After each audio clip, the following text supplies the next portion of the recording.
So Ireland is the place that I have been my whole life wanting to go to. And on my 20th wedding anniversary, my husband and I made our first trip to Ireland. And I am sort of ridiculous and I plan like every minute of every day. But one day, something different happened. We were driving from Waterford, which is the south of Ireland, headed back to Dublin, which is on the east coast. And there was this little town halfway through called Kilkenny, and all of a sudden, I just felt the need to stop there. So my husband and I, we did a detour. We went and had Chinese food of all things in Ireland, which, by the way, is still the best Chinese ever had. And we toured this beautiful castle that was on site. And because I had researched every inch of the details, after we got back to our hotel in Dublin that night, I went ahead and was doing some research and found that my surname, O'Bryant, or O'Brien, as it was probably known in the Irish Times, that the highest concentration of that family name was in Kilkenny, Ireland.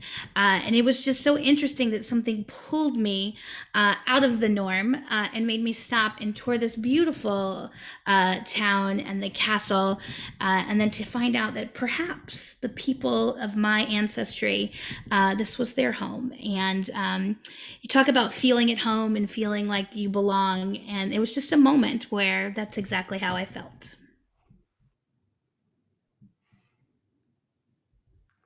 Sandra.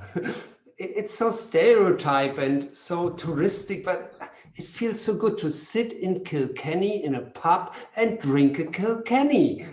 I mean, I'm so excited that we decided to do this. I mean, like, look around. Like, these are the people that we should spend more time with. I just wait that the band will come out and playing some Irish music and we dancing on the floor, maybe on the table later. It's really wow. I mean, I remember our first dance. It was at your sister's wedding. That horrible song. I can't remember the song, but I just remember just feeling so comfortable and connected with you from our first dance. And I thought, like, this is a man who can change my life, and you did. I I don't know if I should be so delighted or ashamed because you were so kind to forgot how I fall into the buffet. Yeah, and you stepped on my feet twice, but you know what? We laughed, and that laughter, gosh, it just filled me. It just made it more perfect. The imperfections of us, I think, is what makes us perfect. It's even more. I remember I was lying this noodle salad and looking up, and you were just smiling. And that was a moment I thought, that's the woman I want to have. I tell you, yeah, you don't really know how much you appreciate a man till you see him lying in noodles. A man who still looks good in noodles is a man that you can spend some time with. And I remember, like, it was so silly. Like, I'm going to help you up. And then I fell, slipped on the food and fell as well. And your sister was just looking at us like we had ruined her whole day. And that made us laugh even further.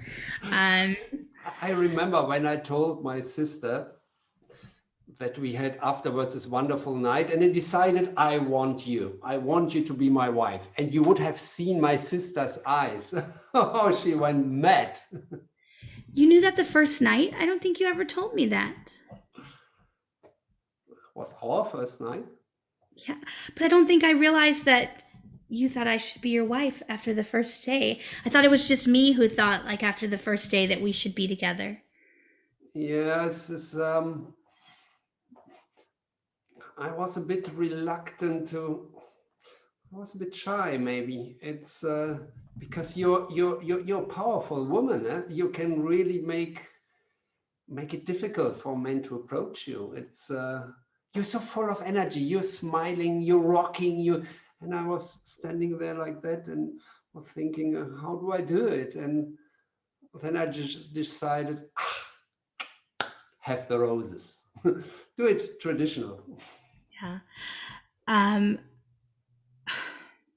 wow, I didn't know. I didn't know you were shy to approach me. Like you looked when from my perspective you were so confident. You came in with the flowers. You knew exactly where you wanted us to go. Gosh, I'm just so glad that we're sharing this stuff. Like I thought we knew everything about each other and now I'm learning even more. It's just incredible. It is. Wow. No, no, it's so, when I think this changed everything for the two of us. And imagine a little detail changed, and this would maybe, this evening would have been destroyed. And Yeah. I was almost going to dance with the best man. And he's been married and divorced 3 times. yeah, So yeah, yeah. I'm just thinking now about it. I don't know if it was the amount of Kilkenny or if it was a noodle salad, but it was it, definitely something. it was, we were called for it. Yeah. It's super nice. Do you know, shall we ask for some noodle salad to the Kilkenny? I'll go ask the waiter. Yes, thank you. Oh, Ireland. That's something very special. I've never been to the inside country.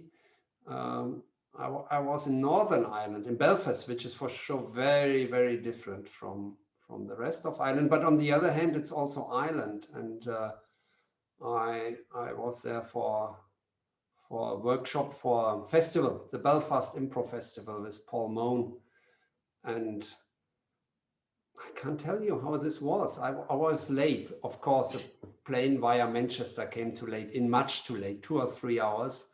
But they knew I would come, and I told them I'm coming. But they had a big show in that evening, and I came, I don't know, 9:30 in the evening. The first show was already over, and I thought, "Ooh," it was my first international festival. And I came in, and they all, yeah, there he is, there he comes. Finally, he made it. And then later the evening, we went to the pubs, and this was so warm and so nice because it was a small festival. Most people were from Northern Ireland or Ireland.